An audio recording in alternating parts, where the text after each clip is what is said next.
This just in, NTSB investigators say 4 bolts that hold the door plug in place on the Boeing 737 MAX 9 were missing at the time of last month's blowout on Alaska Airlines Flight 1282. The near disaster happened midair during a flight from Oregon to California. 177 people were on board.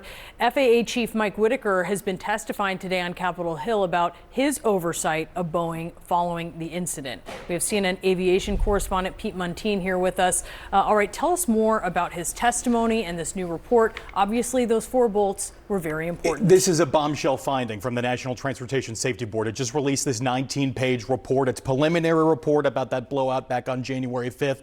And it essentially says the bolts, which has been the focus of this investigation from the start, were not there. This is the actual type of bolt. This is an AN6 bolt, pretty common in aviation. This is the bolt itself. There's a castle nut here and then a cotter pin to keep this all together. At one point, there was some conjecture that maybe the cotter pin was missing that would cause this castle nut to work itself free. In actuality, the NTSB says none of these bolts were in place at the time of this blowout last month. The NTSB was able to determine this because they were able to recover the door plug that fell off Alaska Flight 1282 in the Portland backyard of a physics teacher. They brought it to their lab in DC to do something called destructive testing. And they were able to tell from the telltale signs on the door itself and also on the fittings there. You could see those on the side of the door there, that these bolts were simply not installed. The running theory from the NTSB now is that these bolts were taken out at some point when this plane was very new. It first flew at the end of October, but the fuselage was delivered by a subcontractor to Boeing on September 1st of 2023. At Boeing, technicians there noticed some issues with rivets next to the door, and they were able to remove parts of the door and door plug, and the NTSB was able to tell from photos taken of the work that took place on September 19th that the bolts were not installed then. This only adds further scrutiny to Boeing, which is really under a lot of pressure right now when it comes to its quality control. And the big question here is why they removed those bolts and why they did not put them back in. That is something that the NTSB is still trying to determine. They want to figure out what the instructions were specifically that were in the instruction manuals there for Boeing workers at its plant in Renton, Washington. Right now, we just heard from the FAA administrator. There are about 24 FAA inspectors there conducting an audit of Boeing's quality control.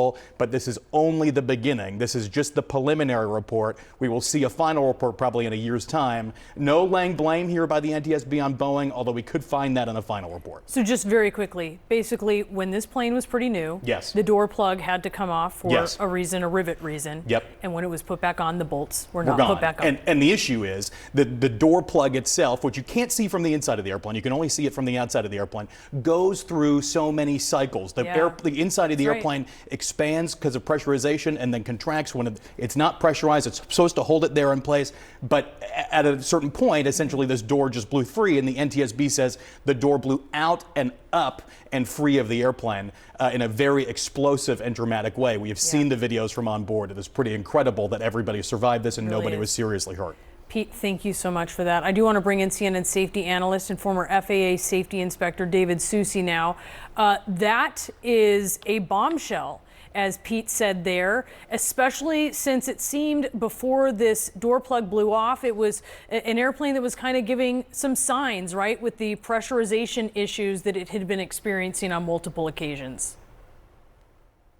Yeah, 3 times before this, they had pressurization indications, and the airplane was put on the ground. They inspected it, they checked it. They didn't go to the extent of doing a pressurization check on the ground, which typically isn't done. They'll do a couple of other things before they do that. But that's the one thing that I think is missing here. But this problem started long, long before this actual door came out, that's for sure, at Boeing. What does this tell you, David, about what happened here?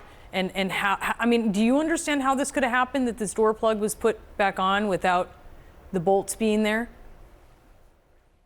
Yeah, absolutely. I've been an aircraft mechanic, licensed mechanic for 45 years. I've worked on the line, installing aircraft on the manufacturing line.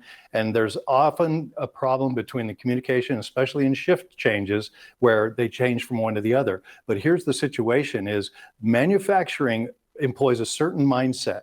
When that manufacturing process, the assembly line process, is interrupted with a non-conforming part, which, as Pete mentioned, there were rivets that weren't installed properly that had to be repaired. At that point, they're supposed to change their mindset from being an assembly line to being a repair station. They're actually performing repairs, which require additional inspections. When there's a safety of flight item, they have to have someone who did not work on that airplane come in and do an inspection to make sure it's ready to go. So my question is not only why weren't the bolts put in, but why did that process not happen at Boeing? And that's what the FAA needs to make their focus on, is what's going on at Boeing in that culture that would have allowed that to happen.